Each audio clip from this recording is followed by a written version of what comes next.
Hello humans, love and light to you all. So if you've been following on the live video and also my IGTV videos and my YouTube videos, we've been reading Science of Breath by Yogi Ramacharaka. We're 3 chapters in. This is going to be the 4th, and the 4th is going to be the nervous system. Now, if you're just now tuning in, the first 3 chapters were just a greeting and basically saying like the Western principles of what we think the breath is not complete, that the Eastern philosophies also understand that breath is it's more than just oxygen. Breath is life, which is the title of chapter 2 for Science of Breath. We've also gone over the respiratory system, how it works, how it's connected to the circulatory system, and what actually happens when you breathe. The last thing I want to say before we get into chapter 4 is that when you breathe, you're breathing improperly if it's just from your chest. In the Western world, that's often how we're taught to breathe, is from up here, and it's a very shallow breath. But breathing correctly, it starts down low in the stomach, where the diaphragm is, and it's an inhalation from the lower, the mid, and then the high breath, and doing a circuit of low, mid, high, and then exhaling low, mid, high is a complete yogi breath, which we'll get into. So as I've been saying, as I have said in all my videos, this is a very short book. Each chapter is only about 3 pages. So listen along. I hope you learned something new. I'm reading this along with you. I've never read this book before.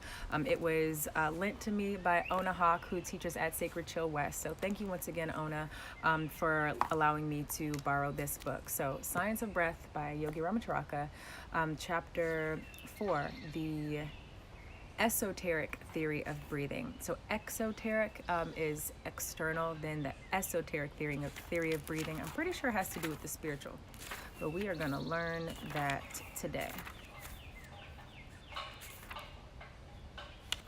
Chapter 4, the esoteric theory of breath. One more disclaimer, this book was written ages ago, so the language is not meant for a 2019 audience, which is why I am sharing it with you by reading, and also by you listening and watching live. It helps me to read it because I was trying to read this by myself in my room, and it was just exhausting to get through. But now having somebody to read it to, it's a lot more conversational and user-friendly, I guess I'd say. And hello to those of you who are tuning in to listen in on the Science of Breath. The esoteric theory of breath. The science of breath, like many other teachings, has its esoteric or inner phase as well as its exoteric or external. The physiological phase may be termed the outer or exoteric side of the subject, and the phase which we will now consider may be termed esoteric or inner side. Occultists in all ages and lands have always taught, usually secretly to a few followers, that there were to be found in the air substance or principle from which all activity, vitally, and life was derived.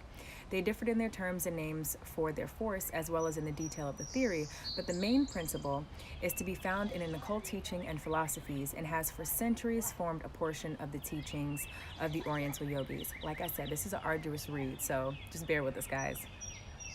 In order to avoid any misconceptions arising from the various theories regarding this great principle, the theories which are usually attached to some name given the principle, we in this work will speak of the principle as prana, this word being the Sanskrit term meaning absolute energy.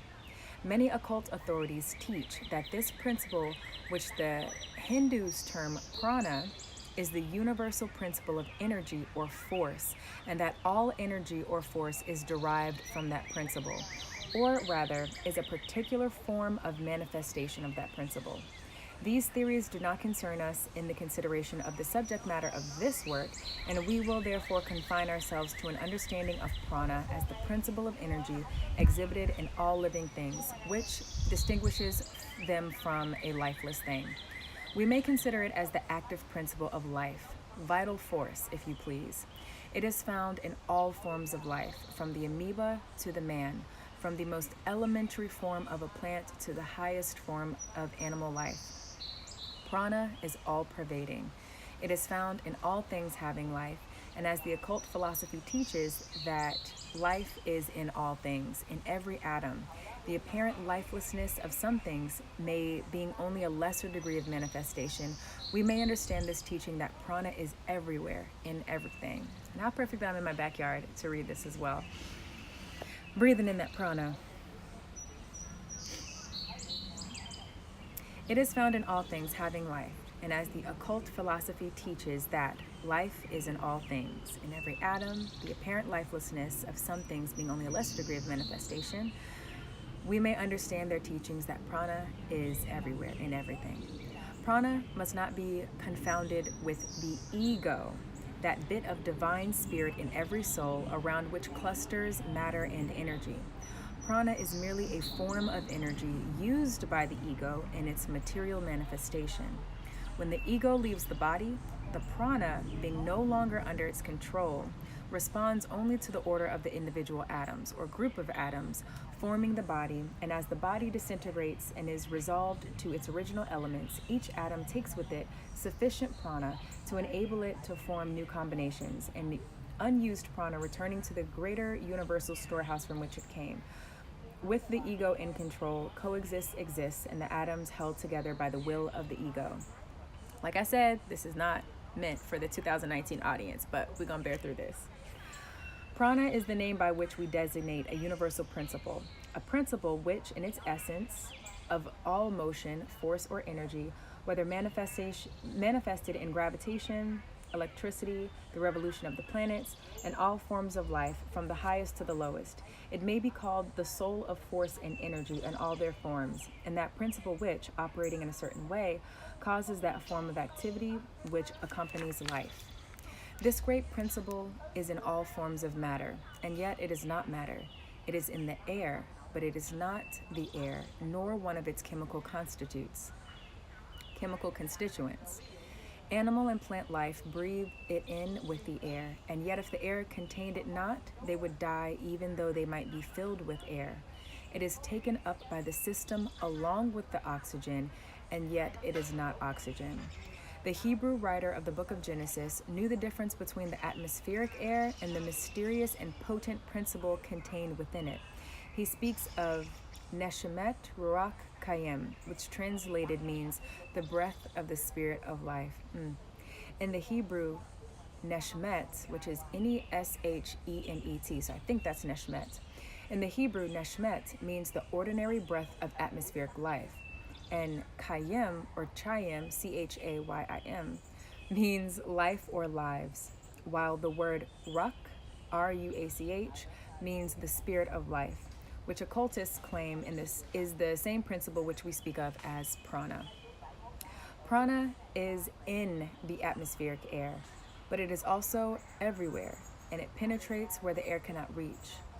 The oxygen in the air plays an important part in sustaining animal life, and the carbon plays a similar part with plant life, but prana has its own distinct part to play in the manifestation of life, aside from the physiological functions. We are constantly inhaling the air charged with prana, and are as constantly extracting the latter from the air and appropriating it to our uses. Prana is found in its freest state in the atmospheric air, which, when fresh, is fairly charged with, and we draw it to us more easily from the air than from any other source.